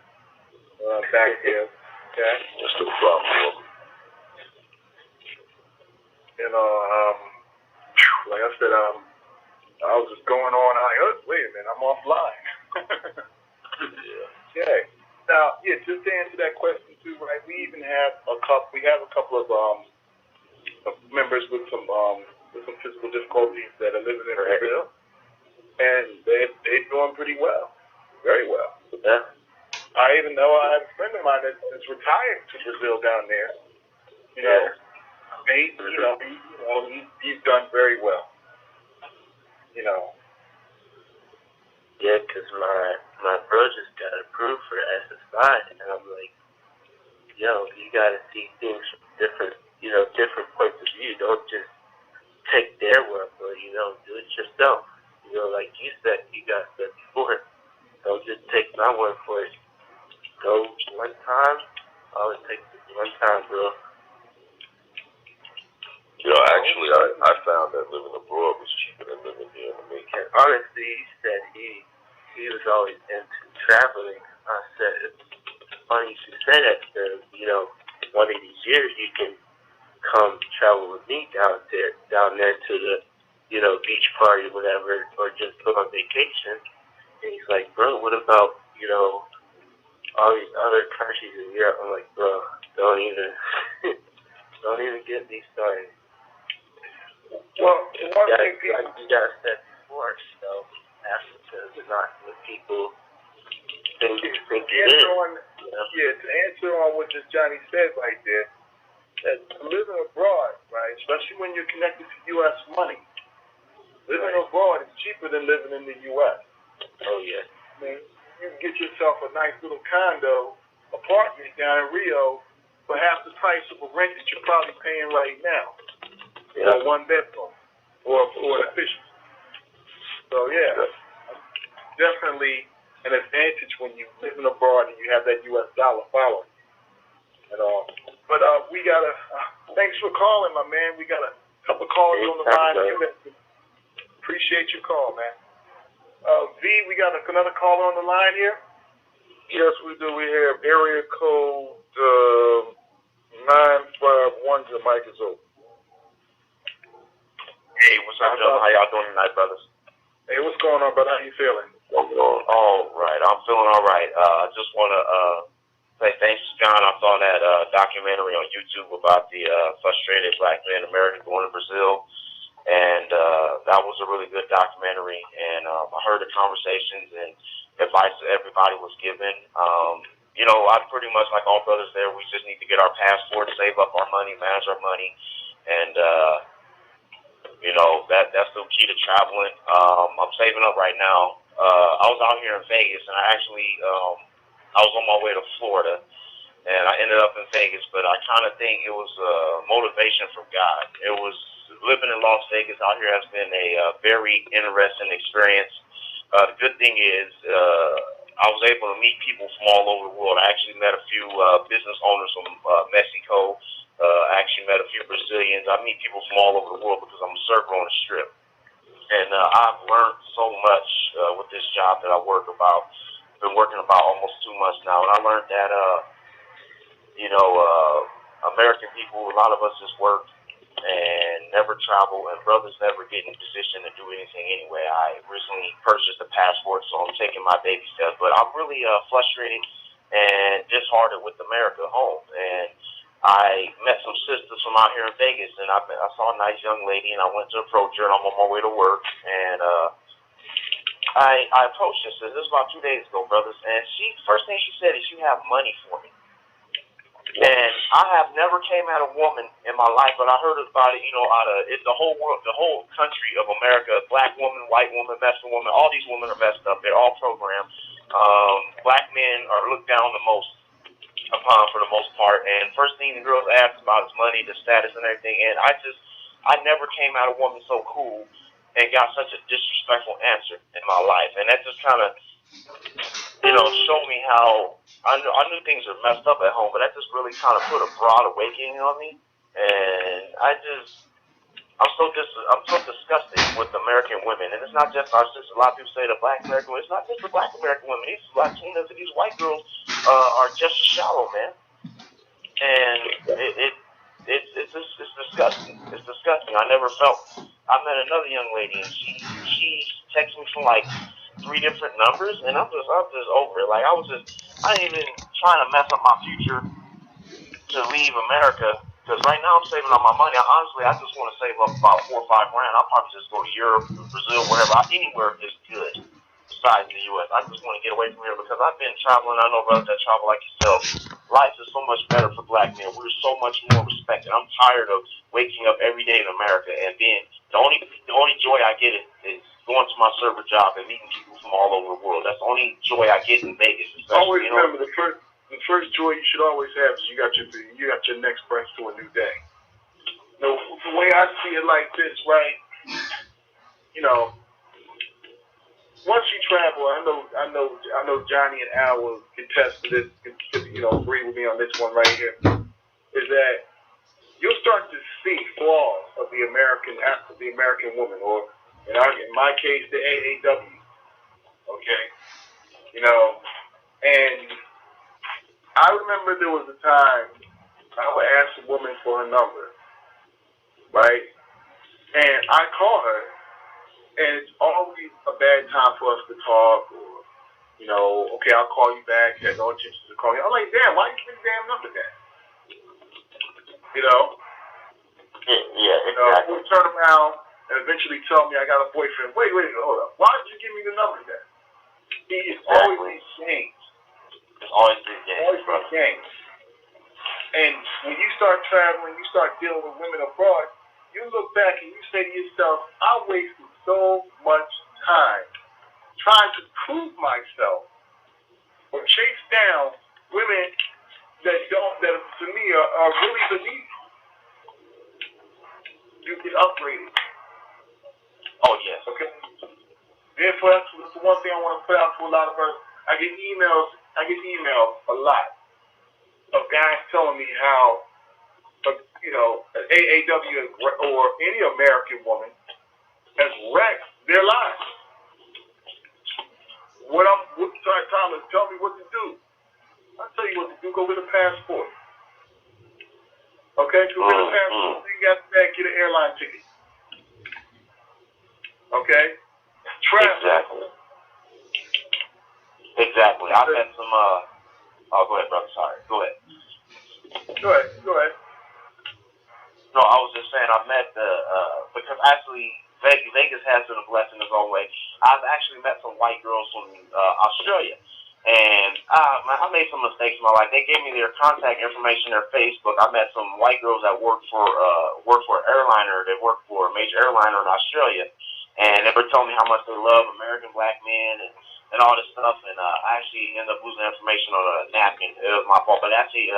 A week later, I met some sisters from Europe that worked for Virgin Airlines, and just the European black, the beautiful black sisters from Europe. You know, these beautiful black women. They got this real proper way they carry themselves, the way they spoke English. And I met these two sisters, and I'm on friends on Facebook with them now. I actually met a girl from Japan. I actually got a girl from Japan. I met people from all over the world. Anytime I get a chance, I make my social networking in Las Vegas. That's why I think the only reason I can thank God for the educated, hard-working brother that's ready to leave America and travel more. It leaves a lot more, and I think that's the reason he put me here, to get some networking going, because I met a lot of friends and stuff. And I just realized that, like I said, people outside of America, I've been, as far as I've gone so far, brothers in Mexico, a lot of brothers don't even do Mexico or Canada. They don't even do the next countries over, which ain't nothing. And I just realized that we are just, like I said, we just love and respect it more.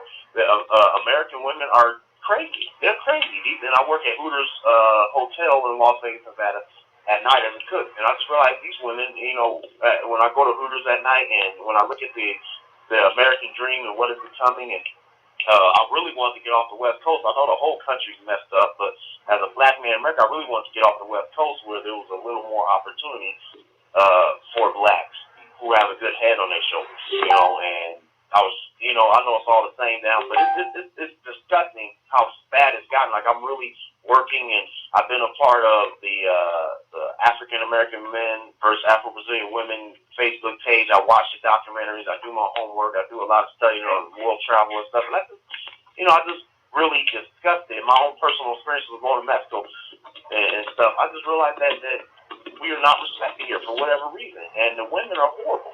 Like I said, it's always games. And then there's a few American women that actually wanted me, but I wasn't into them. And you know what I mean? It's always the women who are uneducated, don't have nothing going for themselves, out of shape, or whatever, that always want the men. And then my ex-girlfriend is actually a 31-year-old sister who was just finished law school and everything. And, I mean, I don't know how much better it gets than that. And things didn't work out with her. She was very, I recently broke up with her about maybe 3 weeks ago. She was very attention drawn. Like, I was telling her about my circumstances and how I was feeling and stuff, and it just seemed like it's always one side. And when you're dealing with American women, especially if they got any kind of credentials behind them, it's always like she acts like she should be my number one priority. Like, I can't go through nothing in life. I always talk to her. I should be talking and texting and calling her every single day. and I shouldn't do no otherwise or else I don't eat. It was silly shit. And let me inject on you there, brother. Let me just say one thing here because we gotta get ready to get to the next call. But I'm gonna say one to you. All right, this was still at the time, right? All right. Yeah, I'm sure all y'all guys know about blackpeoplemeet.com. Okay. Oh yeah. So yeah, okay, I know. Okay, you know, I remember, like I said, it's before I started traveling. This was 10 years ago. I started using that site, and I remember I met a girl on there, and she, you know, how you doing? Yeah. You know what she did? She didn't want to talk to me, and I'd much rather she just simply said she didn't want to talk. All right, but don't go on and try to pull a religious move on me. Cause she asked me what was my religion. I said, yeah, I'm a Christian. She said, well, you know you ain't supposed to be doing this and this and that. You up there looking at me, this. I said, then what you doing on the site then? Oh Lord, yeah. They're quick to throw that Jesus thing around, and she used to bash me and I got that ex-girlfriend of mine was actually decent. She was actually a legit virgin at the age of 31, and I was shocked by that. That blew my fucking mind. Almost thought it was crazy. An American woman nowadays is up in age and a virgin. She had her education and everything. She was actually really into Christianity and stuff, but a little too much for me. But, I think that's the best quality, educated sister that loves her brothers, that's, not a whore, that's not throwing her pussy around left and right, which fucking shocked the shit out of me. I couldn't believe it. And, but that's going to give one American brother. And I still found flaws in her, and I still had difficulties with her. I said, if you can't make it work with a sister like that, I forgot about the rest of them. The cocky diva attitude ones with the education, fucking forget about it. And I just noticed, it was sad, man. It was sad. She just she was supposed to be over God and my mother or something. She was an attention whore. She always wanted people to call, and I see why she probably stayed single and kept her virginity so long. No man wants no woman to be hindering them all day like that. Well, you know what? That's part of the matrix. A lot of times, women use religion to control a man. Now, I want to say this, and I might catch a lot of flack for it, but a lot of women are looking for Prince Charming when they are Fiona from Shrek. If you want a Prince Charming, you got to have something to bring to the table. Come on now. How you expect a brother to step down from where he is to bring you up? Now, I can understand if, you're trying to build something together, and you come, you're both starting out, with trying to build something together. But a lot of times women have this Cinderella complex. I want a knight in shining armor. Yeah, I really appreciate your call, man. We got to squeeze in one more call here. We're coming down to the final moments of the show there. We got one more call on that line there. Yeah, 701. Area code 701, you might be able. Hey, gentlemen, how you doing, everybody? How you doing? This is Mr. North Dakota. Flying out of Fargo, bro. Flying out of Fargo. Round trip. Snow about this time. No. New York got the snow. We don't got no snow. It's 65 degrees today. We love it up here. But hey, Charles, you know what the crazy thing was, man? In the last 2 weeks, I've had two different women come at me hard, right? Trying to get me to commit. I'm like, wait a minute, hold up. I had to get my head right. I told her I'm going to Brazil. She was like, what you going there for? She was like, all the women down there got big booties. You ain't gonna want me no more. I'm like, I don't want you now. So, it's Charles. It's so crazy. I meet so many of them, like you said. They play games. They give you their number. They want you, but they got a man. Yeah, exactly. They know. Brothers, I'll tell you like this, brothers. They know we're good men, and they don't want to see us go. We're leaving. Leaving. I want to say this, okay? Like, we're running out of time here, but I'm going to say this right. Like I said, there's an awakening going on. I had to go through, when I was deep in the matrix, I didn't think that I used to think that this is the way it is. I just got to keep going, pissing a whole lot of frogs, a whole lot of toads rapping until I finally meet my queen. All right? And then I realized I'm kissing way too many toads. Okay?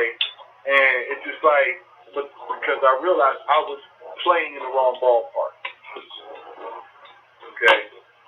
I should have known that from the time I was married, when I was married to a foreign woman who really loved me. I didn't recognize it. I was too dumb to recognize it at the time. I need them to source that love. There's a lot of brothers out here who are waking up because of Al Greeze, because of Johnny Johnson, because of frustrated, and also frustrated too, and hopefully frustrated free. Okay. Hey, Charles, I gotta ask you one question. In the next coming weeks, can you please tell us how much actual, should we carry cash? How do we keep it from getting stolen? You know what I mean? If we have somebody come over to where we at, you know what I mean? Well, we'll try to cover that. We'll try to that. That's all up to Al. You know, we'll see about it. You know, but how we can help that to become fruition is the order frustrated to today. It's all over the Facebook groups, man. I've been posting ever since we've been on the air. Okay, there isn't going to be anything at that beach party unless you go and order that movie. Okay, I don't say there's going to be anything at the beach party, but it isn't going to be a movie at least. Unless y'all guys make it happen. We as black people got to come together and we got to support each other. You know, man. You know what? I'm going to tell you guys. Our history it's a really sad thing, but it's a really sad thing when you look at it. And that everything that we've gone together, how easily we turn our backs on each other, how much we don't support each other. You know, even in the little small business that I have in this little northern town, it's crazy. It's crazy that 95% of the people I serve are white people. And it's crazy. And I have so many brothers that walk by my business and they just don't do business, you know. I get looks, and then, you know, I get other brothers, you know, they're supportive. But you know what? Anything that I could do, you know, by coming down there, buying that, I can't wait to actually buy that, pay the $6 so that I can be a contributing member. You know what I mean? Because it isn't like you're actually guys for a lot of money. You're not. We appreciate it too. Like I said, it's only like I said, it's only $6 download. You get the movie immediately. Okay. We gotta close the show out here. All right, we reached the conclusion of our show. All right. Like I really appreciate Johnny Johnson and Al Greeze coming down here. The originated, the OGs of Frustrated, also the Black Man's Option Movement. Okay, the original Morpheus. Okay, all right. I really appreciate you coming through there, Johnny. And Al, you still on the line? No, Charles, he dropped off some time ago. Okay, yeah. Well, I appreciate once again Al coming on there, and Johnny. As always, man, you're always welcome back on the show. I'll be seeing you down there in Brazil in the next couple of weeks. You're welcome, my brother. It's been my pleasure. I want to thank you again, and I'll congratulate you on your 1-year anniversary, and I want to thank all the callers for calling in, and I look forward to hearing from you guys later. All right. Okay, we're going to definitely make that happen. We did 1 year. We're going to be planning on doing some more years and more callers. Let's keep this movement going. All right. This is Charles Tyler, once again with my right-hand man, V. Also, Johnny Johnson and Al Greeze. And thanks all the callers for calling in. This is Charles Tyler from the Black Man's Option. Checking you all out next week, same time, same channel.